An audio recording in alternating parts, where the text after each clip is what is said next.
দেখেন আপনারা কি দেখছেন আগে ক্লাসে বলেন?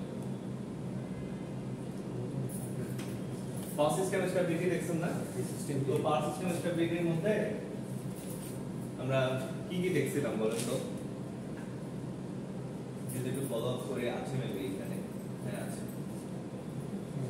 দেখেন পাওয়ার সিস্টেম স্টেবিলিটিতে পাওয়ার সিস্টেমের কয়টা জিনিস আমাদের স্টেবল রাখতে হয় দেখেন তো? একটা রাখতে হয় ভোল্টেজ, ফ্রিকোয়েন্সি, তারপর কি আরেকটা হচ্ছে রোটর অ্যাঙ্গেল।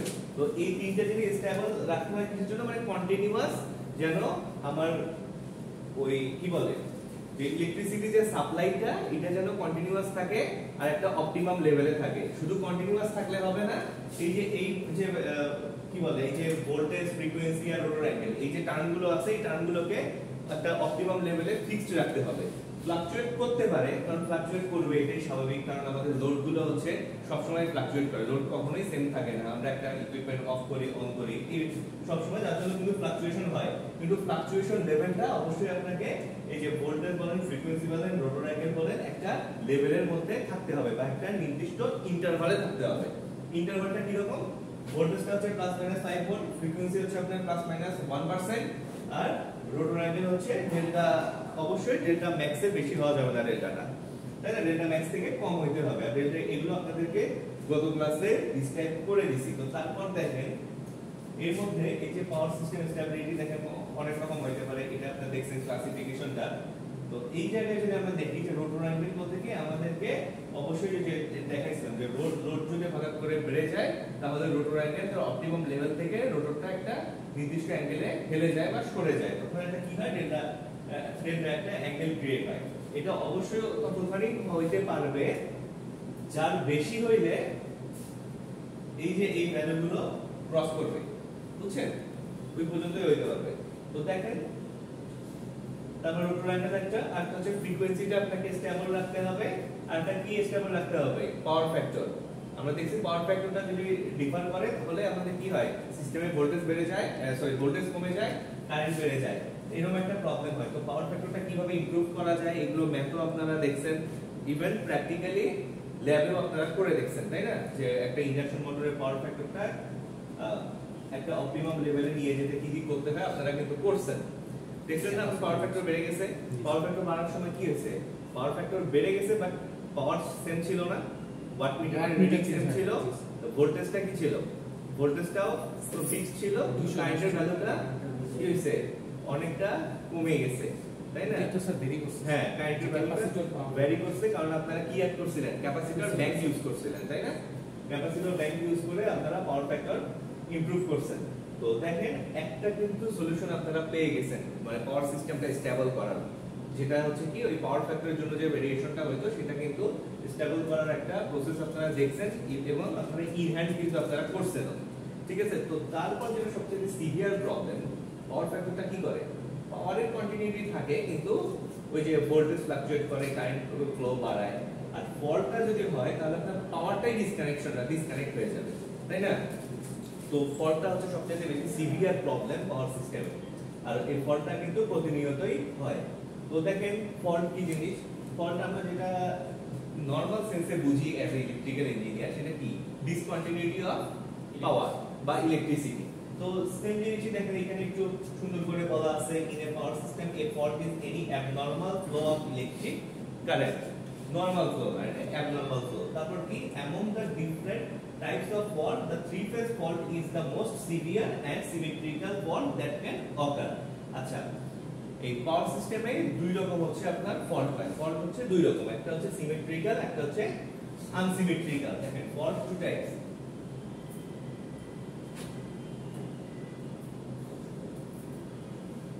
নাম্বার 1 সিমেট্রিক্যাল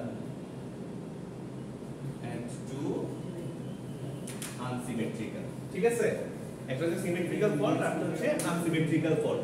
তার মধ্যে আনসিমেট্রিক্যাল ফল্টটা কত রকম? আনসিমেট্রিক্যাল ফল্টটা হচ্ছে তিন ধরনের, ঠিক আছে? এর মধ্যে আনসিমেট্রিক্যাল ফল্ট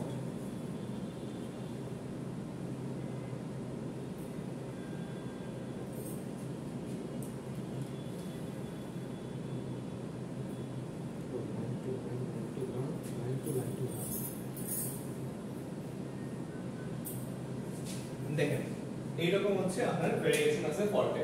কি রকম? এই যে একটা হচ্ছে সিমেট্রিক্যাল, একটা আনসিমেট্রিক্যাল। তার মধ্যে আনসিমেট্রিক্যাল হচ্ছে 3 টাইপস।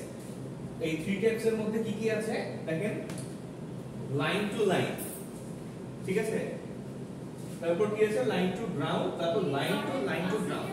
হ্যাঁ আচ্ছা দেখেন লাইন টু লাইন মানে কি? আমাদের পাওয়ার সিস্টেমে কয়টা লাইন থাকে বলেন তো? ট্রান্সমিশনে তিনটা। কারণ কি আমাদের 3 ফেজ তাই না, আমাদের আর থাকে, ওয়াই থাকে, বি থাকে, তাই না? যে এরকম তিনটা লাইন থাকে। এই তো এটাই তো বলছেন আপনি। তো আমাদের আর আছে, ওয়াই আছে, বি আছে, তিনটা হচ্ছে আমার পাওয়ার সিস্টেমের লাইন।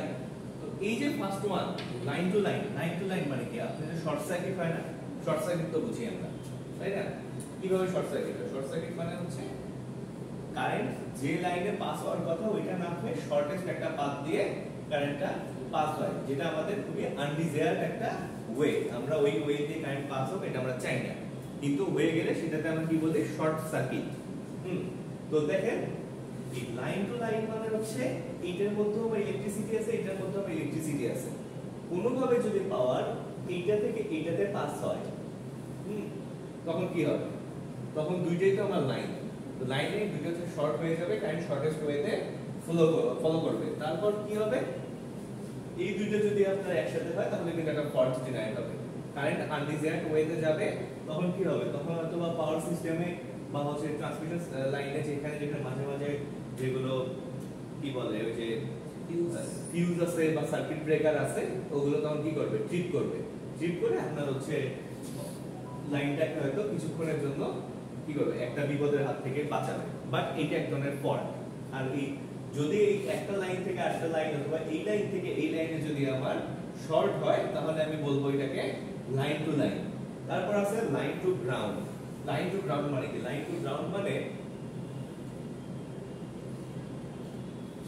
এখানে আরো তিনটা লাইন আমি দিলাম, কোনো কারণে এই লাইনটা ছিঁড়ে এই গ্রাউন্ডে পড়ে গেল, ঠিক আছে? তাহলে কি হবে? ওইটার মধ্যে পাওয়ারটা আছে, পাওয়ারটা গ্রাউন্ডে চলে যাবে কিন্তু। তাহলে আমি বলতে পারি যে এটা হচ্ছে লাইন টু গ্রাউন্ড ফল্ট। আবার আরেকটা প্রবলেম হইতে পারে কি দেখেন, বলেন বলেন। লাইন টু লাইন দুইটা যাবে, দেন সেকেন্ড লাইনটা গ্রাউন্ড, সরি থার্ড লাইনটা গ্রাউন্ড হবে। আইডিয়া না ওই রকম কিছু না। ধরেন এটা যদি 1 নাম্বার হয়, এটা 2 নাম্বার হয় না, তাহলে এই দুইটা প্রথমে শর্ট হবে, লাইন টু লাইন হবে, যে এইটার মতো হবে। ফার্স্ট ওয়ানের মতো হবে, ওয়ে দুইটা একসাথে একটা হচ্ছে গ্রাউন্ডে পড়ে যাবে বা গ্রাউন্ডে যাবে। ওই কথাই বলছেন? তাহলে তো ঠিক আছে, বুঝছেন? 3 নাম্বারটা না কিন্তু এই দুইটার মধ্যে একটা বা দুইটাও বলতে পারে। হ্যাঁ, এটা হচ্ছে আপনার লাইন টু গ্রাউন্ড ফল্ট। এই তিনটা ফল্ট হচ্ছে সবচেয়ে বেশি সিভিয়ার হয় আমাদের জেনারেশনে। কারণ কি দেখেন, এগুলো কিন্তু ছিঁড়ে পড়া কিন্তু জাতা কথা না, এগুলো কিন্তু ছিঁড়ে সহজে কিন্তু পড়বে না। আপনাদের যখন আমরা ওই যে ক্রস আর বা পাইলন এগুলো পড়াইছিলাম না কন্ডাক্টর মিডের আগে, তখন তো দেখছেন এগুলোর স্ট্রাকচার কিন্তু অতটা দুর্বল না, এইগুলো স্ট্রাকচার যথেষ্ট পরিমাণে স্ট্রং। এখানে কি কি আছে? এয়ার প্রেসার বলেন, তারপর ওয়েট ব্যালেন্স, সবকিছুর একটা ব্যালেন্স কন্ডিশনে কিন্তু ওখানে থাকে। এগুলো ছিঁড়ে পড়া অত সহজ না, কিন্তু তারপরেও ছিঁড়ে পড়ে। এই ফল্ট হওয়ার কারণে মাঝে মাঝে ছিঁড়ে পড়ে। তো ছিঁড়ে পড়লে এই ফল্টগুলো হয়। আর একটা আছে, সেটা হচ্ছে আমার সিমেট্রিক্যাল ফল্ট। এই সিমেট্রিক্যাল ফল্টটা সবচেয়ে রেয়ার পাওয়ার সিস্টেমে, কারণ সিমেট্রিক্যাল মানে হচ্ছে তিনটা লাইনে ফল্ট, তিনটা একসাথে খুব কম হয়। আর তিনটা যদি একসাথে ফল্ট হয়, ধরেন আপনি তিনটা একসাথে ছিঁড়ে যদি পড়ে যায়, তাহলে এটাকে বলবো কি? Symmetrical fault. করতে পারে, যে কোনো লেভেলেই করতে পারে, এটা সবচেয়ে কম হয়। হ্যাঁ, এখন যদি আপনার পাইলন যদি একটা ভেঙে যায় তাহলে তো সবগুলোই করবে, তিনটা কেন? এখানে যদি 30টা থেকে 30টাই তো ছিঁড়ে পড়বে যদি আপনার স্ট্রাকচারটাই ভেঙে যায়। কিন্তু এগুলো খুব রেয়ার কেস, এইসব এভাবে আসলে হয় না। সব সময় দেখা যায় একটা লাইনেই বেশি সমস্যা হয় বা দুইটাতে হইতে পারে। মাঝে মাঝে বলবেন একটা ওয়ার্ড শোনা যায় যে ইলেকট্রিসিটি নাই কেন? ফেজ গেছে। যে ফেজ গেছে, ফেজ কোথায় গেছে? একটা ফেজে ফল্ট হয়ে গেছে। ব্যাপারটা হচ্ছে এরকম, হ্যাঁ? বাকি দুইটা ঠিক আছে, একসাথে গেছে। তো এটাই হচ্ছে প্রবলেম, বুঝছেন? তো এগুলো হইতেই পারে, ঝড় বৃষ্টিতে একটা দুইটা ছিঁড়ে পড়তেই পারে। গাছ তো আছে, কিন্তু ট্রান্সমিশনে দেখবেন ট্রান্সমিশন লাইনগুলো সাধারণত তো ইলেকট্রিক মানে যে জনবসতিপূর্ণ এলাকার ভিতর দিয়ে হয় না, এটা তো আসলে জনবসতির একটু বাইরেই হয়। বড় বড় যে পাইলনগুলো দেখেন এগুলো তো আসলে টাউনের মধ্যে থাকে কি, টাউনের মধ্যে এগুলো থাকে না। টাউনের মধ্যে আমরা যেটা দেখি এটা হচ্ছে সর্বোচ্চ হয়তো 33 কেভি পর্যন্ত থাকে, আর সর্বনিম্ন কত থাকে 11 কেভি পর্যন্ত থাকে। তাও কোনটা, যেটা হচ্ছে ওই আমাদের পোলের মাথায় দেখবেন যেগুলো, হ্যাঁ তোর মানে একদম পোলের মাথায় যেগুলো থাকে যে তিনটা, এগুলো হচ্ছে সবচেয়ে বেশি থাকে। আর নিচের গুলো তো হচ্ছে আপনার 220 ভোল্ট মানে হচ্ছে 440 ভোল্ট আর কি, লাইন টু লাইন। এই হচ্ছে প্রবলেম বা এটাই হচ্ছে সিস্টেম। এটাই ট্রান্সমিশন, হ্যাঁ এগুলো ট্রান্সমিশনে হয়। ইভেন আমাদের এই যে 440 আছে এখানেও কিন্তু ফল্ট হয়।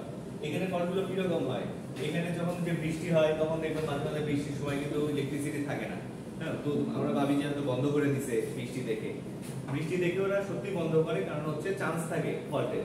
কিরকম বাসা বাড়িতে আমরা প্রায় দেখা যায় যে ইলেকট্রিসিটির লাইনে অনেক কিছু ঝুলে আছে, আর এখন তো ইলেকট্রিসিটির লাইন দিয়ে তো সব হচ্ছে কেবল নেটওয়ার্কের লাইন, কেবল নেটওয়ার্ক না তো কি অপটিক্যাল ফাইবার গুলো হচ্ছে ঝুলে থাকে, মানে ব্রডব্যান্ড লাইন, তাই না? হ্যাঁ তো ওগুলো যেভাবে পেঁচায় থাকে একটা থেকে আরেকটাতে শর্ট হওয়া খুবই স্বাভাবিক ব্যাপার। আবার দেখবেন যে বাসা বাড়িতে অনেক দেখা যায় যে কাপড় বা অনেক কিছু হচ্ছে ক্লোথ বা অনেক কিছু তারের উপর ঝুলে থাকে, দেখা যায় কি 2-3টা তার মিলে টাচ করে আছে, হ্যাঁ কিন্তু কিছু হচ্ছে না, কিন্তু না হওয়ারই কথা, কারণ এটা কি ড্রাই অবস্থায় আছে, এটা ইনসুলেশনের মতো কাজ করে। যে হয়তো বৃষ্টি হইলো ওটা ভিজে গেল, এটা একটা পাথ তৈরি হয়ে গেল কারেন্ট ফলো করা, তখন কি হবে, তখন তো একটা লাইনের সাথে আরেকটা লাইন শর্ট হয়ে যাবে। এই জন্য দেখা যায় যে হয়তো ইলেকট্রিসিটি বৃষ্টি বলতেছে ইলেকট্রিসিটি নাই, চলেও যাইতে পারে। আবার অনেক সময় হয়তো ওরা ভয়ে অফ করেও রাখে যে কোনো একটা প্রবলেম তো হইলেও হইতে পারে, বৃষ্টি হচ্ছে। আর ঝড় বৃষ্টিতে যখন গাছ পড়ে যায় তখন তো ওই গাছ কেটে লাইন আবার উঠানোর পর্যন্ত আর করার কিছু থাকে না, বুঝছেন? এগুলো আসলে ফল্ট। তো দেখেন এখানে যে 3 ফেজ ফল্ট কি বলছে, happens when all 3 phase RYB of a system are either short circuited together or shorted to ground simultaneously। তার মানে কি, সিমিলটেনিয়াসলি যদি সবগুলো একসাথে শর্ট হয়ে গ্রাউন্ড হয়ে যেতে পারে, আবার হচ্ছে এই যে শর্ট সার্কিট হতে পারে টুগেদার। শর্ট সার্কিট টুগেদার মানে কি, লাইন টু লাইন, একটা লাইনের সাথে আরেকটা লাইন। তারপর কি বলছে দেখেন, this results in an enormous surge of current causing significant mechanical and thermal stress on equipment। এগুলো যেটা বলতেছিলাম, যদি এই যে মেকানিক্যাল স্ট্রেন্থ ঠিকমতো না থাকে তাহলে ছিঁড়েও পড়তে পারে, আবার হিট জেনারেট করে এগুলো এই যে থার্মাল স্পেস এগুলো হচ্ছে নষ্ট হয়ে যেতে পারে, তাই না? তো দেখেন एग्जांपलটা কি আছে, a transmission line where the 3 conductors touch due to a lightning strike or tower collapse। দেখেন আপনি বলতেছিলেন যে তিনটা কখন হইতে পারে, যে টাওয়ার কলাপস করলে যদি টাওয়ার ভেঙে যায় তাহলে তিনটা কেন, যদি 30টাও থাকে ওইখানে সব কিন্তু পড়ে যাবে। যদিও 30টা থাকে না, কয়টা থাকে ম্যাক্সিমাম হচ্ছে 3টা তো থাকেই, এগুলোতে বেসিক্যালি দেখবেন যে 6টা বেশি থাকে, এই পাশে 3টা এই পাশে 3টা, হ্যাঁ কিন্তু আমার মেইনলি কিন্তু 3 ফেজ লাইন। তার মানে কি 3 ফেজ দুইটা আলাদা আলাদা 3 ফেজ কানেকশন আছে, হ্যাঁ। আবার দেখবেন পাওয়ার প্ল্যান্টের কাছাকাছি যেগুলো সেগুলোতে 6টা পর্যন্ত থাকে, 6টা থাকে বা 12টাও কিন্তু থাকে, এগুলো বড় বড়। এগুলো হয় কি দেখা যায় পাওয়ার সিস্টেমতে পাওয়ার প্ল্যান্ট থেকে বের হয়ে বিভিন্ন ডিরেকশনে গেছে, হয়তো একটা জায়গায় যে ভাগ হয়ে গেছে, ডিভাইডেড হয়ে গেছে, যতক্ষণ পর্যন্ত ডিভাইডেড হয়নি ততক্ষণ পর্যন্ত দেখবেন 6টা ইভেন 12টা পর্যন্ত ফেজ আছে। 12টা ফেজ না, সরি কি বলবো, মানে কি বলা যায় বলেন তো, বলেন 3টা করে এরকম করে যদি 12টা থাকে, এরকম করে যদি 12টা থাকে তাহলে কি 12 সেট নাকি, মানে 12 সেট ফেজ, 12 সেট 3 ফেজ, তাই না? এরকম কিন্তু থাকে, ওই পাইলনগুলোর অনেকগুলো স্টেজে সাজানো থাকে। ম্যাগনেটিক ফিল্ডের কারণে কোনো ফল্ট হয় না, ম্যাগনেটিক ফিল্ডের কারণে ফল্ট খুব কম হয়। কারণ কি, কারণ ম্যাগনেটিক ফিল্ডটা কখন জেনারেট হয়, ম্যাগনেটিক ফিল্ডটা কিন্তু ইলেকট্রিসিটি যাওয়ার ফলে কিন্তু একটা ম্যাগনেটিক ফিল্ড ক্রিয়েট হয়। কিন্তু এই ম্যাগনেটিক ফিল্ড আর ইলেকট্রিক ফিল্ড এইটাতে একটু ডিফারেন্ট। এই ম্যাগনেটিক ফিল্ড দিয়ে কিন্তু ইলেকট্রিসিটি পাস হইতে পারে না, বুঝছেন? স্যার ম্যাগনেটিক ফিল্ডের জন্য তো মুভমেন্ট লাগে, চেঞ্জিং না, এই যে এখানে একটা ঘটনা আছে, ম্যাগনেটিক ফিল্ড কিন্তু ডিসি কারেন্ট যদি আপনি ফলো করান তারপরেও ম্যাগনেটিক ফিল্ড জেনারেট করে, বাট ওটা চেঞ্জিং ম্যাগনেটিক ফিল্ড না। তো চেঞ্জিং ম্যাগনেটিক ফিল্ড যখন হবে তখন আপনি ভোল্টেজ ইনডিউসড হবে আরেকটাতে, কিন্তু আপনার হচ্ছে আর যদি আপনি বলবেন যে ডিসি কারেন্টও কিন্তু আপনার ম্যাগনেটিক ফিল্ড ক্রিয়েট হয়, ইলেকট্রিসিটি কিন্তু আপনি ইনডিউস করতে পারবেন, সেক্ষেত্রে আপনাকে মুভ করাতে হবে, তাই না? যেটা হচ্ছে ফ্যারাডেস করছিল যেটা, বুঝতে পারছেন? আর চেঞ্জিং ম্যাগনেটিক ফিল্ড থাকলে আপনাকে মুভ করতে হবে না, ও নিজেই মুভ করে ভোল্টেজ ইনডিউস করবে, এটাই পার্থক্য। বাট ম্যাগনেটিক ফিল্ডের কারণে আপনার ফর্মটা ইলেকট্রিক ফিল্ডের কারণে। তারপর দেখেন এখানে কিছু কজ আমরা গতদিন না কিছুদিন আগে আপনাদেরকে দেখানো হয়েছিল, মানে কমন কজ গুলো কেন হয়, কি কারণে হয়। দেখেন লাইটনিং আর সার্চ হইলে যদি আপনার হচ্ছে কি বলে লাইটনিং সার্চটা সরাসরি সে করে টাওয়ারে পড়ে এরকম, তারপর টাওয়ার ক্রস লাইন কি ক্ল্যাশিং, হ্যাঁ, তো টাওয়ার ক্রস হলো তো আপনার হবেই। তারপর ইকুইপমেন্ট ইনসুলেশন ফেইলিওর, এটা কিন্তু সবচেয়ে বেশি ইম্পর্টেন্ট। যদি আপনি কানেকশন দিতে ভুল করেন বা কানেকশনে যদি আপনি কোনো কি বলে গোলমাল করেন বা ইনটেনশন কম দেন, তাহলে কিন্তু একটা প্রবলেম হবে। তারপর কি improper maintenance on human error, এগুলো কিন্তু প্রতিটা কিন্তু মেইনটেইন করতে হয়। আপনাদের যে লিফটে যে আসে লিফট প্রতি মাসে বেশ কয়েকবার করে মেইনটেইন করা হয়, কিন্তু তো মেইনটেইন না করলে দেখা যাবে যে এগুলো তো প্রতিটা জিনিসেরই একটা কি আছে যেটা বলে, হ্যাঁ, লাইফ এক্সপ্যান্ড আছে, মানে প্রতিটাই কিন্তু একটা ক্ষয় হয়। এগুলো কিন্তু মেইনটেনেন্স করে এগুলো অপটিমাম লেভেলে রাখতে হয়। তারপর কি ফলিং ট্রিজ অর অ্যানিমালস, তারপর কি এটা বার্ডিং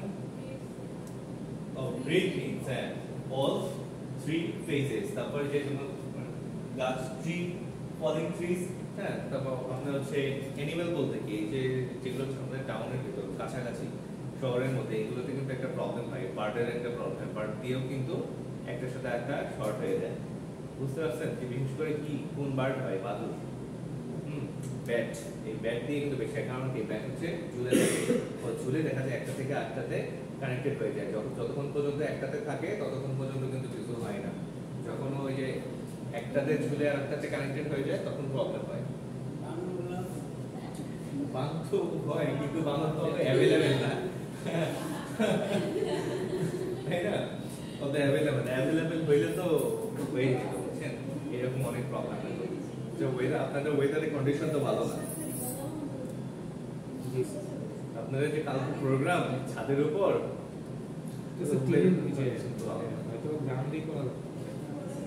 আচ্ছা দেখা যাক সময় কথা বলবে। আচ্ছা, classification of three phase fault দেখেন কি কি আছে, এই যে জিনিসটা বললাম, হ্যাঁ, থ্রি ফেজ ফল্ট আপনাদের থেকে বলে দিছি, সিমেট্রিক্যাল ফল্ট আর হচ্ছে আনসিমেট্রিক্যাল ফল্ট এরকমই। তারপর কি আছে সিকোয়েন্স নেটওয়ার্ক কানেকশন। আচ্ছা, সিকোয়েন্স নেটওয়ার্ক কানেকশনের পরে দেখাবো। তো এখানে দেখেন ইফেক্টস অন পাওয়ার সিস্টেম, এই পাওয়ার সিস্টেমে কি কি ইফেক্ট করে দেখেন, এই ভোল্টেজে কি রকম ইফেক্ট করে। এই যে ভোল্টেজে দেখেন কি বলছে, আপনি যদি ফল্ট হয় তাহলে কি হবে, sudden drop across the network. যদি আপনার ভোল্টেজ থাকে হচ্ছে 11 কেভি সাপোজ আছে, তো যদি ফল্ট হয়ে যায় তাহলে সাথে সাথে কত হবে, 0 ভোল্ট হবে, তাই না? মানে কিছুক্ষণ পর যখন ফল্ট হয়ে যাওয়ার পর আপনি অপর প্রান্তে কোনো ভোল্টেজ আর পাবেন না, কারণ কি, কারণ ফল্ট হয়ে গেছে, সাডেন ভোল্টেজ ড্রপ। তারপর কি equipment mechanical and thermal stress. তো দেখেন এগুলো কি হয়, এই ইকুইপমেন্টে কি করবে, মেকানিক্যাল থার্মাল স্ট্রেস মানে কি, যদি আপনার ফল্ট হয় প্রচুর পরিমাণে কারেন্ট ফ্লো করতে পারে, যদি প্রচুর পরিমাণে কারেন্ট ফ্লো করে তাহলে কি হবে, হিটটা বেড়ে যাবে, কিছু কন্ডাক্টরের হিট বেড়ে যাবে, কারণ লস কি I²R, যেটা হচ্ছে হিট আকারে ডিসিপেট হয়। তো তারপর দেখেন stability, risk of loss of synchronism, তো যেটা আমরা বলতেছিলাম যে কন্টিনিউয়াস ফ্লো আর থাকবে না ফল্ট হয়ে গেলে। তারপর কি বলা আছে দেখেন তো, protection system, immediate operation of breakers or relays. তখন কি হবে, সাথে সাথে সার্কিট ব্রেকার গুলো আছে সেগুলো কি করবে, সাথে সাথে ট্রিপ করবে বা কাজ করবে। তারপর নেটওয়ার্ক কি may cause cascading failure if not isolated fast. তাহলে কি পুরো সিস্টেমটাই কলাপস হয়ে যেতে পারে যদি নাকি আপনি ইমিডিয়েট কোনো সলিউশন বের করতে না পারেন। যদি আমার এই সার্কিট ব্রেকারগুলো অপারেট না করে তাহলে পুরো সিস্টেমের প্রতি একটা ইমপ্যাক্ট করবে। তো আপনারা কি এখানে নোটিস করছেন কি বলছে, immediate operation of breakers or relays. Breaker কি রিলে কি, আপনারা তো রিলে অনেক ইউজ করে, ব্রেকার তো সার্কিট ব্রেকার, আর রিলে তো sir magnetic switch. Magnetic switch, তাহলে ওখানে ম্যাগনেটিক সুইচ কোথায় থেকে আসলো sir? Immediate operation of breakers or relays, sir instant operation like sir switch on off করাটা তো নরমাল কি যে মানে কি বলে না এখানে বলছে কি বোঝার চেষ্টা করেন যখন হচ্ছে আপনার ফল্ট হবে সাথে সাথে হচ্ছে ইমিডিয়েট অপারেশন হবে মানে সাথে সাথে অপারেশন হবে কিসের ব্রেকার আর হচ্ছে রিলেস এইটা মানে বেস করে বলেন বুঝছেন ব্রেকারস তো আমরা বুঝতেই পারতেছি যেটা দেখছি রিলে হচ্ছে মানে একটা মিনিমাম একটা কারেন্ট দিলে ওটা ওটার উপরে উঠলে ওটা দিলে অফ হয়ে যাবে সার্কিটটা তাহলে লোড স্যার ব্রেকারস হচ্ছে স্যার আপনি কি সুইচ গিয়ার করছেন না স্যার এটা তো হ্যাঁ এখনো করা হয়নি স্যার সুইচ গিয়ার প্রোটেকশন এরপরে করবেন আগে পাওয়ার সিস্টেম দেখলেন এরপরে হচ্ছে আপনারা কিভাবে পাওয়ার সিস্টেমকে রক্ষা করবেন সেগুলো আর কি দেখবেন তো আপনি এটা কোথা থেকে বললেন এই যে রিলে নির্দিষ্ট পরিমাণ কারেন্ট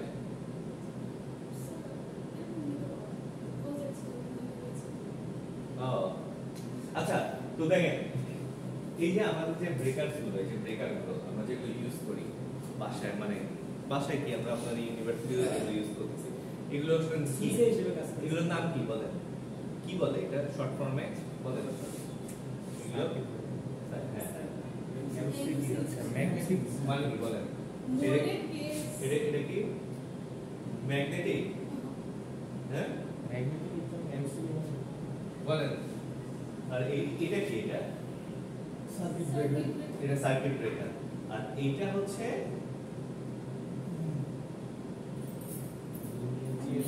এটা হচ্ছে মিনিয়েচার নট ম্যাগনেটিক হ্যাঁ তো এটা হচ্ছে মিনিয়েচার সার্কিট ব্রেকার এর মধ্যে কোনো ম্যাগনেটিক মানে ম্যাগনেটিক কোনো সুইচ নাই ম্যাগনেটিক কোনো ফরমেশন এখানে নাই ম্যাগনেটিক কোনো টার্ন এখানে নাই এটা কাজ করে কিভাবে আপনারা খুব ভালো জানেন বলছিলেন আপনারা গত ক্লাসে যে খুব পাতলা একটা কি থাকে পাক থাকে তামাকটা বা কিছু এইটাতে ওই ওভার কারেন্ট ফলো করলে ওভার কারেন্ট মানে কি ডিজায়ার্ড কারেন্টের বেশি আপনি যদি 5 এম্পিয়ার লাগান তাহলে 5 এম্পিয়ারের বেশি যদি কারেন্ট ওটা দিয়ে ফলো করে তাহলে সাথে সাথে ওইটা একটু পরিমাণ হলেও বেঁকে যায় আর তখন কি দেবে ওটা স্প্রিং লোডের একটা লিভার থাকে সেটা ট্রিগার করে তাই না এইটুকুই হচ্ছে এটার ফাংশন কারণ এটা মেইনলি হয় কত বেসিক্যালি কত পর্যন্ত হয় বলতে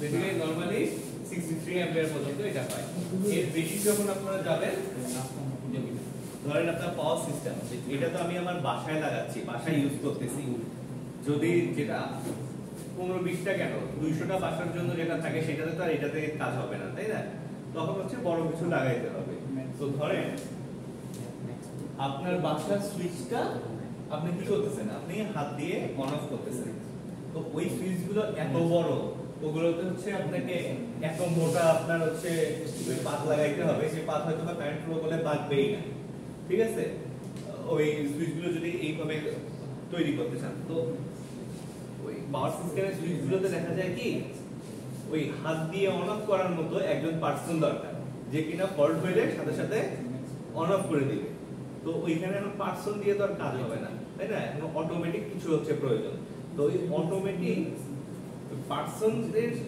কি বলবো রিপ্লেসমেন্ট হিসেবে ইউজ করা হয় হচ্ছে রিলে বুঝতে পারছেন হ্যাঁ রিলে ইউজ করা হয় ম্যাগনেটিক সুইচ হ্যাঁ যে এই সুইচটা কি করে এই সুইচটা হচ্ছে ওই রিলের অপারেশনটাকে ইনিশিয়েট করে মানে রিলে যে হচ্ছে রিলে না সরি সার্কিট ব্রেকার মানে সার্কিট ব্রেকারটা অন অফ করার ক্ষেত্রে কাজ করে কে রিলে বুঝতে পারছেন তো রিলে গুলোতে এমন ভাবে তৈরি করা থাকে যে ওর যে ডিজায়ার্ড কারেন্ট লেভেল ধরেন আপনি একটা সার্কিট ব্রেকার অন করছেন সাপোজ হচ্ছে 500 অ্যাম্পিয়ার তো এর 500 অ্যাম্পিয়ারের বেশি যখন কারেন্ট রিলে দিয়ে পাস করবে তখন রিলে অপারেট করবে অপারেট কেন করবে ওই সার্কিট ব্রেকারটাকে ট্রিপ করে দেওয়ার জন্য সে যতটুকু পরিমাণ ফোর্স দেওয়া দরকার বা কারেন্ট দেওয়া দরকার ওইটা হচ্ছে ইনিশিয়েট করবে এই যার জন্যই কিন্তু বলা আছে immediate operation of breakers or relay তার মানে ব্রেকার কখন যদি বাসা বাড়িতে এমসিবি বা এমসিসিবি ইউজ করি মানে এমএমসিবি কি বলে এমসিসিবি মানে মোল্ডেড কে সার্কিট ব্রেকার ইউজ করি তো এই দুইটার ক্ষেত্রে হচ্ছে ব্রেকারস আর যদি আমার পাওয়ার সিস্টেম হয় তাহলে হচ্ছে আমার রিলে ঠিক আছে তো এটাই আসলে বলা আছে এখানে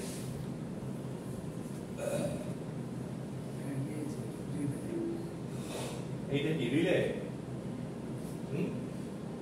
এটা রিলে না মাসার কেবিন এটা এমসিসি এটা এমসি ব্রেকার এটা এমসি এনসিসিবি না এনসিসিবিতে দুই পাশে আবার আরেকটা থাকে। পাওয়ার ডিজাইন তো দেখেন এটা তো বোঝা যাচ্ছে এটা হচ্ছে যেহেতু এনসিসিবিতে তো অনেক বেশি ভোল্টেজ অনেক কারেন্ট বেশি কারেন্টে লাগানো হয় তার মানে এটা অবশ্যই কত ফেজ আর এটা কত ফেজ এটা হচ্ছে সিঙ্গেল ফেজ ঠিক আছে এটা হচ্ছে কি বলে এগুলোকে বলেন তো সার্কিট ব্রেকার কি সার্কিট ব্রেকার বলে বলেন তো যেগুলো হচ্ছে দুইটা করে লাগানো যায় যেগুলোতে দুইটা করে লাগানো যায় সেগুলো কি বলা হয় এগুলোতে বলা হয় হচ্ছে ডিপি ডিপি মানে কি বলেন ডাবল পোল মানে কি মানে হচ্ছে পজিটিভ একটা নেগেটিভ একটা বুঝতে পারছেন ডাবল পোল তাই ডিপি দেখবেন অনেক সুইচও আছে কিন্তু অনেক সুইচ কিন্তু আপনার ডিপি সুইচ যেমন এয়ার কন্ডিশন বা গিজার বেশি পাওয়ার যেগুলো ইউজ করে এগুলো কিন্তু ডিপি আর আদারওয়াইজ যেগুলো হচ্ছে সিঙ্গেল ফেজ এগুলোতে কিন্তু শুধু সিঙ্গেল ফেজটা আসে আর কি থাকে শর্ট থাকে হচ্ছে আপনার নেগেটিভ মানে যে নিউট্রালটা কোনো একটা জায়গায় শর্ট থাকে আর পজিটিভটা নিয়ে আসে আমরা সুইচ থেকে ওই সুইচে কানেক্ট করার জন্য তাই না এই জিনিসগুলো আপনারা একদম খুবই ইন হ্যান্ড ফিল পাবেন কবে হ্যাঁ কত তারিখ 23 24 আর 26 তারিখে ঠিক আছে কোথায় কত এম্পিয়ার আপনার সার্কিট ব্রেকার অ্যাড করতে হবে মেইনে কত ইউজ করবেন কেন এমনি বোঝাবে হাতেই বোঝাবে হাতে মানে কি আপনাকে ওই হাতে দিয়ে বুঝাইতে হবে তা না আপনি সিমুলেশনও বুঝতে পারেন তো আপনি যখন একটা বিল্ডিং এ ডিজাইন করবেন আপনি তো এখানে হাতে কলমে কিছু দেখানো নেই ওনাকে তো আপনি কম্পিউটারে ডিজাইন করে দিবেন তাই না এগুলোর কি বলে লোড ক্যালকুলেশন আছে সব ক্যালকুলেশন আপনারা শিখতে পারবেন খুব ভালোভাবে শিখবেন কারণ কি কারণ 3 ঘন্টা করে 3 দিন এনাফ আপনি 3 ঘন্টা কেন 30 ঘন্টা কিভাবে যাবে আপনি হয়তো বুঝতেই পারবেন না বুঝছেন খুবই ইন্টারেস্টিং কথা যে ভদ্রলোক আসতেছেন উনি অনেক ইন্টারেস্টেড আর হচ্ছে উনি ভালোভাবেই শেখাবেন কারণ উনি অনেক চিন্তাই কাজ করেন ওনার নিজেরও ফার্ম আছে আর উনি তো জব করেন হেলথ ডিপার্টমেন্টে উনি কিন্তু অনেক দিনের এক্সপিরিয়েন্স উনি তো দেখেন তো এগুলো হচ্ছে এগুলো আপনারা সুইচ গিয়ার আসলে দেখবেন আপনারা এখানে জেনে রাখেন কি কি ডিটেক্ট করে ডিফারেনশিয়াল প্রোটেকশনে ইউজ করা হয় ওভার কারেন্ট রিলে হিসেবে ইউজ করা হয় ডিসটেন্স প্রোটেকশন আর সার্কিট ব্রেকার এগুলো হচ্ছে আপনার হ্যাঁ প্রোটেকশন টেকনিক্স কি কি প্রোটেকশন টেকনিক্স এই প্রোটেকশন টেকনিক্স গুলো মানে একদম ডেসক্রিপশন আপনারা কিন্তু করছেন নাকি সুইচ গিয়ার প্রোটেকশন হ্যাঁ সুইচ গিয়ার প্রোটেকশন আপনারা করবেন যে ডিফারেনশিয়াল প্রোটেকশন এটা মেইনলি ইউজ করা হয় ট্রান্সফরমার জেনারেটরে তারপর ওভার কারেন্ট রিলেস এটা হচ্ছে ইনস্ট্যান্টেনিয়াস এন্ড টাইম ডিলেস আপনার হচ্ছে ওভার কারেন্ট রিলে হচ্ছে এই টাইম ডিলে ক্যালকুলেশন করে কিন্তু আপনার এই ওভার কারেন্ট রিলেটা হচ্ছে ট্রিপ করে তারপর দেখেন ডিসটেন্স প্রোটেকশন আছে একটা আছে সার্কিট ব্রেকারস যেটা আমরা সবথেকে বেশি ইউজ করে থাকি বাসা বাড়িতে বুঝছেন তো এগুলোর ম্যাথ সবকিছু আপনারা করবেন সুইচ গিয়ারে এগুলো আমরা পাওয়ার সিস্টেমে আমরা দেখাবো না জাস্ট শুধু দেখানোর জন্য তো একবার আপনারা দেখে নেন কেন আমরা 3 ফেজ ফল্ট করি এটা একবার দেখে নেন অলরেডি তো আপনারা বুঝতে পারছেন যে এই জিনিসটা ইম্পর্টেন্ট এটা আপনাদেরকে পড়তে হবে ঠিক আছে তো আপনাদেরকে আজকে একটা ম্যাথ স্টার্ট করব যাই হোক ম্যাথ স্টার্ট করব আর নেক্সট ক্লাস থেকে আপনাদেরকে অ্যাডভান্স ম্যাথ করানো হবে এই কিসের ফল্টের উপর যে ম্যাথগুলো আর কি আপনাদের সব জায়গায় আসবে আর ম্যাথ দেখেন এই ম্যাথ করার উদ্দেশ্যটা কি বলেন তো আমরা ম্যাথ কেন করি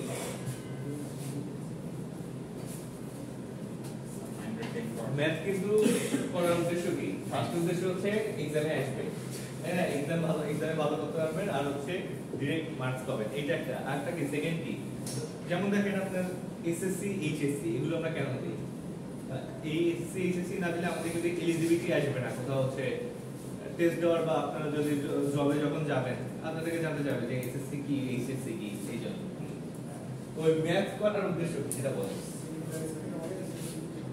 ম্যাথ করার উদ্দেশ্য কিন্তু দুই রকম আছে একটা হচ্ছে এক্সামে আসবে আর দুই নাম্বার হচ্ছে এক্সামে আসবে কিন্তু কোন এক্সাম এটা হলো জবের এক্সামে আসবে তাই না বাট আরো যদি আপনি ডিপলি চিন্তা করেন তাহলে দেখেন ম্যাথ কিন্তু শুধু এই দুইটার জন্য না ম্যাথ কিন্তু আপনাদের অ্যানালিটিক্যাল অ্যাবিলিটি কিন্তু বাড়ায় ঠিক আছে আপনারা যে ইঞ্জিনিয়ার বা আপনারা যে হচ্ছে অ্যাবিলিটি আছে কি ability problem solving ability so এই অ্যাবিলিটি গুলো কিন্তু বাড়ায় তো ম্যাথকে আসলে ছোট করে দেখার কোনো কি বলি সবাই বড় করে দেখে চান্স নাই আর ম্যাথ আপনারা যেহেতু ইঞ্জিনিয়ার হিসেবে হইতে আসছেন ওই ম্যাথকে আসলে ভয় পেলে চলবে না ম্যাথকে ভয় পাওয়ার জিনিস না আর ম্যাথকে ভয় পাইলেও চলবে না বুঝছেন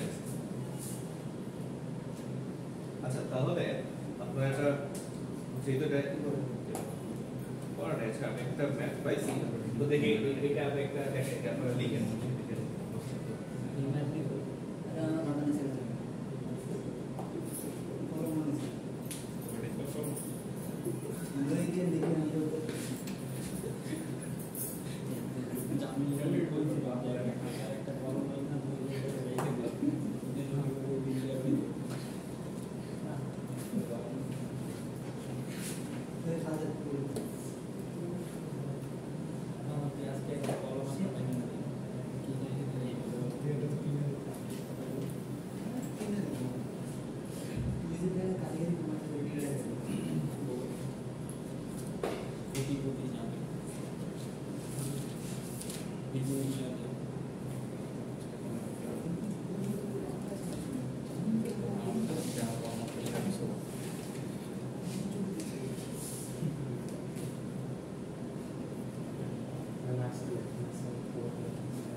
হ্যাঁ উঠান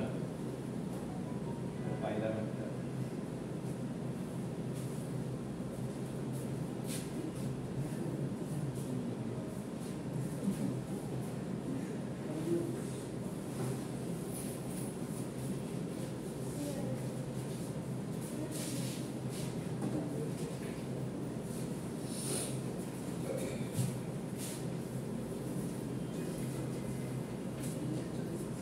দেখেন কি বলা আছে দেখেন তো আপনারা পার ইউনিটের ম্যাথ করছেন না পার ইউনিটের তো ম্যাথ করিনি আমরা আসলে বেসিক্যালি আমরা কি করছি জাস্ট পার ইউনিট দেখছি পার ইউনিট শিখছি কনভার্সন দেখছি ভিডিওর আগে তো এখন আমরা ম্যাক্সিমাম যে ম্যাথগুলো করব সবকিছুতে আসলে দেখবেন যে পার ইউনিট এই টার্মটা চলে আসছে কারণ পার ইউনিট দিয়ে বেসিক্যালি ম্যাথ বা সলভ গুলো করা হয় পাওয়ার সিস্টেমে দেখেন লিখে উঠান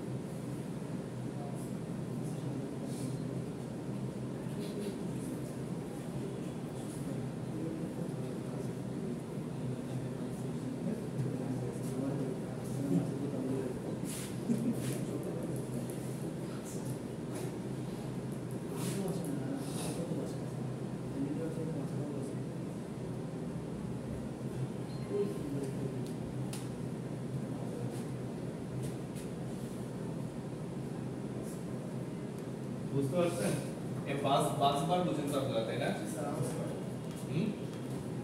কি রকম আওয়াজ করে বলুন তো বাস বার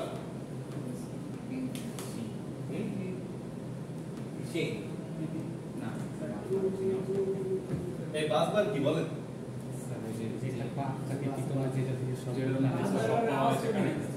বাস বার আওয়াজ করবে কিভাবে চিন্তা করতেছে বারবার আওয়াজ করে আওয়াজ করে আপনি তো বাস বারের নিচে বসেন আওয়াজ করে বারবার আওয়াজ করবে কেন আরে না বাসবার হচ্ছে পিতল আছে পাতার মতো থাকে ওইটার মধ্যে সবগুলো কানেক্ট এসেছে কানেক্টর থেকে পাস আরে জানি তো এটা হচ্ছে বাসবার হচ্ছে না কানেকশন টার্মিনাল তাই না কানেকশন কানেকশন টার্মিনাল যে ওখান থেকে আপনি ট্যাপ করতে পারেন ট্যাপ বা কি বলবো ট্যাপিং যে হচ্ছে একটা আপনার বাস বার মানে একটা বার আছে যে বারে ধরেন আপনার কি এখানে হচ্ছে কানেকশন মেইন কানেকশন থাকলো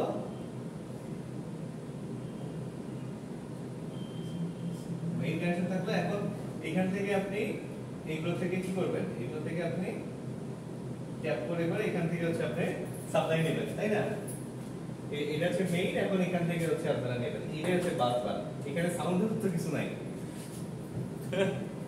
তাই না?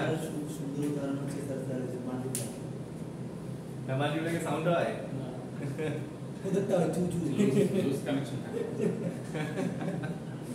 লুজ কানেকশন থাকলে ওই যে কি বলে স্পার্ক করলে তখন হচ্ছে সাউন্ড হবে যে যেমনটা আমরা করোনাতে দেখছিলাম তাই না করোনা হিশিং সাউন্ড ওরকম হিশিং সাউন্ড হবে আর এরকম যদি হিশিং সাউন্ড হয় তাহলে আপনি যে ডিভাইস কানেক্টেড থাকবে মাল্টিপ্লাগের সাথে তাহলে মাল্টিপ্লাগেরও 12টা আর ডিভাইসের 14টা বাজে যাবে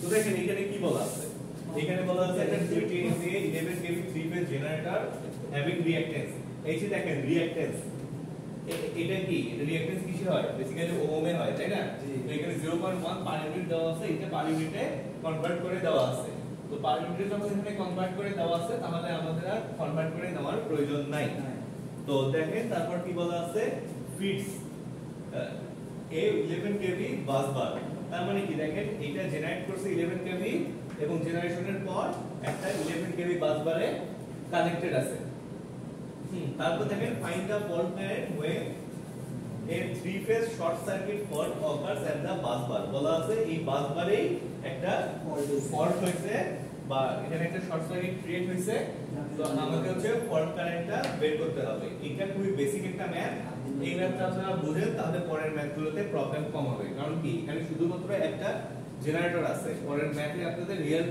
লাইফ ওখানে টার্ম থাকবে এই কি বলে জেনারেটরের সাথে হচ্ছে যেমন এই যে জেনারেটরের পর বাস বার এই জেনারেটরের পরে কি বাস বারে কারেন্ট আসার কথা আসলে কিন্তু কথা না কিসের থ্রুতে আসবে বলেন তো ট্রান্সফরমারের থ্রুতে আসবে জেনারেটর থেকে আসবে ট্রান্সফরমারে তারপর ট্রান্সফরমার থেকে যাবে হচ্ছে বাস বারে তখন কিন্তু আপনার রিঅ্যাকট্যান্স শুধু জেনারেটর না ওই ট্রান্সফরমারের তারপর হচ্ছে ইলেকট্রিক কি বলে কেবলের সবগুলোর কিন্তু ক্যালকুলেশনে আনতে হবে বাট এখানে কিন্তু ট্রান্সফরমারের কথা বলা নাই তো এটা হচ্ছে খুবই সিম্পলিফাইড একটা ম্যাথ আপনারা সবাই উঠে নিছেন এটা জি তাহলে আমি বলতে পারি এখানে আমার পার ইউনিট কত আছে রিঅ্যাকট্যান্স x পার ইউনিট হচ্ছে 0.1 হ্যাঁ আর ভোল্টেজ কত ভোল্টেজ হচ্ছে 11 kV তারপর কি আছে s 20 MVA এই তো ঠিক আছে আর কি আছে আমাকে হচ্ছে ফল্ট কারেন্ট কি যে IF ফল্ট কারেন্ট হচ্ছে বের করতে হবে এটা ওয়াট তো এতটুকুই স্কিপ করেন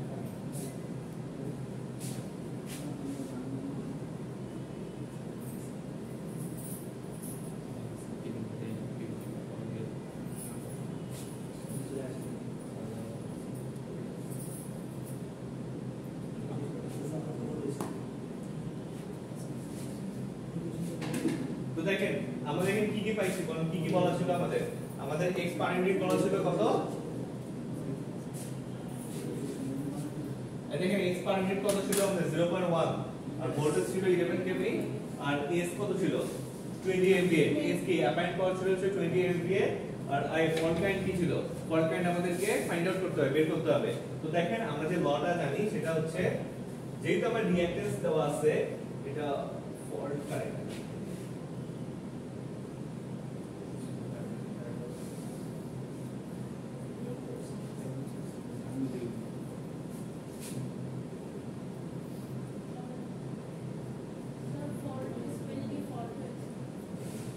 ফল্টে হয়ে গেছে তাই না ঠিক আছে এই ফল্ট মান কি বলে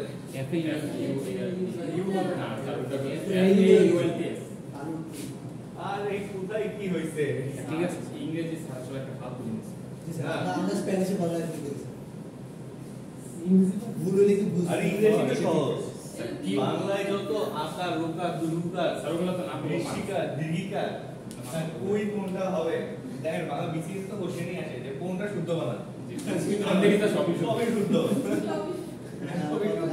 তাই না ওই দিন জানতে পারি যে আসলে এটা হ্যাঁ বলেন কি কিছু বলবেন বলেন XPU হ্যাঁ মাল্টিপ্লিকেশন না দেবে সেটা x পার ইউনিট x থেকে বলেন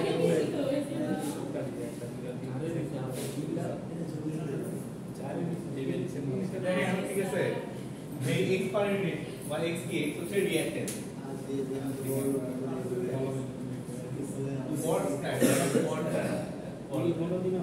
তো দেখেন এটা fault current I = I/x per minute, এটা হচ্ছে আমার ল। এখন দেখেন আমার হচ্ছে IF বের করতে হবে, জি ফল্ট কারেন্ট। তো এখানে আমার x পার মিনিটটা আছে, হ্যাঁ মাঝে মাঝে কিন্তু আপনার x পার মিনিট কে যে পার্সেন্ট অফ x ও লেখা থাকে, পার্সেন্ট অফ x লেখা থাকলে কি করবেন, হয় যদি 10% লেখা থাকে 0.1 ধরে নেব, তাহলে 0.1 ধরে নেবেন, হ্যাঁ মানে হচ্ছে 100 বাই 10, আচ্ছা 10/100 হ্যাঁ 10/100 10/100 এসব মজা আছে স্যার। বলেন কোনটা 10/100 10/100 তাই না? আমি ফেগার দিলে স্যার এই টিপে কাজ করে বলেন সেটা কিন্তু বুঝিয়ে ওই যে 0.1 তো দেখছেন একবারই বলে দিলেন 0.1 মানেটা কিন্তু 10% মানে হচ্ছে 10/100।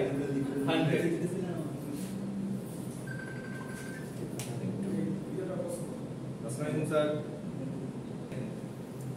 আচ্ছা তো দেখেন আপনার হচ্ছে এটা আছে তাই না, এটা আছে, আচ্ছা এটা বের করতে হবে জাস্ট। এটা বের করার জন্য কোনটা, না না এটা হচ্ছে ফল্ট কারেন্ট। আপনি দেখবেন এখানে আপনার নেক্সট ক্লাসে আরো পড়াবো ফল্ট কারেন্ট, ফল্ট এমভিএ, বুঝছেন, ফল্ট এমভিএ, ফল্ট কেভিএ, সবকিছু এই জিনিসটা মনে রাখবেন। এই যে আপনার যখন এগুলো ক্যালকুলেট করবেন পার ইউনিটে, আপনি যখন ফল্ট কারেন্ট বের করবেন তখন fault by reactance, per unit reactance, যখন আপনি ফল্ট কেভিএ বের করবেন ওই KVA by per unit reactance, আবার MVA by per unit reactance, এগুলো আপনার পরে দেখাবো। তো দেখেন এটা এখন আপনার আই বের করতে হবে। তো আমরা জানি কি অ্যাপারেন্ট পাওয়ার S সমান √3 VI, বুঝতে পারছেন?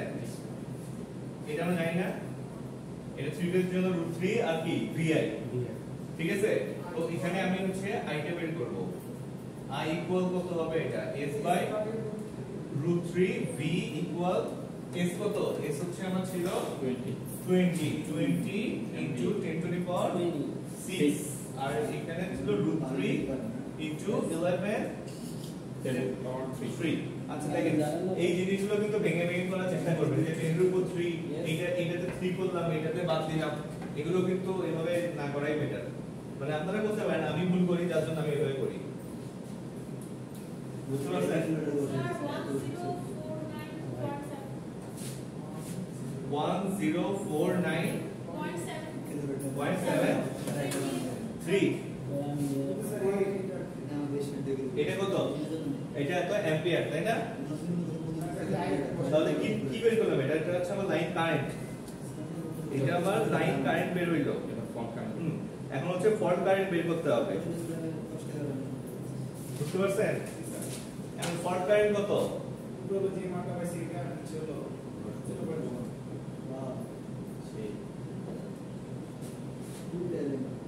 নিচে হচ্ছে 0.1, তার মানে কি একটা সরে যাবে, 497.3 একটা অ্যাম্পিয়ার, এরকম হবে না?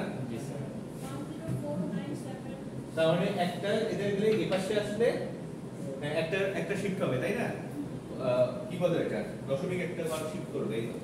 তো দেখেন আপনার ফল্ট কারেন্ট কত অ্যাম্পিয়ার, তাহলে চিন্তা করেন কত, স্যার এটা কি বাস্তবে সম্ভব? বাস্তবে এটা সম্ভব কি, বাস্তবে এটা কম আছে। একটা যখন 3টা 4টা যখন প্যারালালি জেনারেটর কানেক্ট হবে তখন কত হবে, দেখছেন তো 10,000 অ্যাম্পিয়ার। এটা 10,000 অ্যাম্পিয়ার কিছুই না, আপনার বাসায় যদি 10 অ্যাম্পিয়ার থাকে তো 1000টা বাড়ি কি আছে নাকি, 1 কোটিটা বাড়ি আছে, বলেন বাসার কারেন্ট হিসাব করতে বুঝছেন? না আমরা তো বাসায় হিসাব করতেছি না, আমরা করতেছি হচ্ছে পাওয়ার সিস্টেম, বুঝছেন, যে বাস বার, বুঝছেন? তো এইরকম সিচুয়েশনে একটু শব্দ হইলেও পারে বাস বার, বুঝছেন? আমাদের ভ্যালু বড় আছে, ভয় পাওয়ার কিছু নেই, এত অ্যাম্পিয়ার হতে পারে। তো দেখেন বুঝতে পারছেন আপনারা ফল্ট কারেন্ট, জি স্যার। এটা ফল্ট কারেন্ট বের করতে আমরা জাস্ট একটা কি ছিল এটা, আরে জেনারেটর জাস্ট একটা জেনারেটর থেকে একটা জেনারেটরে আমরা ফল্ট কারেন্ট বের করলাম। ফল্ট কারেন্ট বের করা খুবই সহজ, আমরা আই হচ্ছে মানে line current divided by reactance, তাই না? আর সেখানে আমরা এস দিয়ে কি বের করছি, আগে এস সমান √3 দিয়ে এখান থেকে আই এর ভ্যালুটা বের করে নিচ্ছি, জাস্ট এইটাই। তাই কোনো কনফিউশন আছে কারো এটা নিয়ে? না স্যার। পারছেন তো? এটা না বুঝলে কিন্তু পরের ম্যাথগুলো করা ডিফিকাল্ট আছে।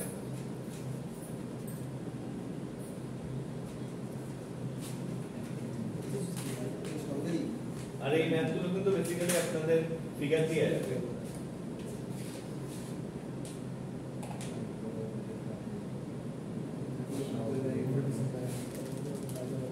আচ্ছা ঠিক আছে, আপনারা এইদিকে ক্লোজ করেন, অফ করে স্টপ করে।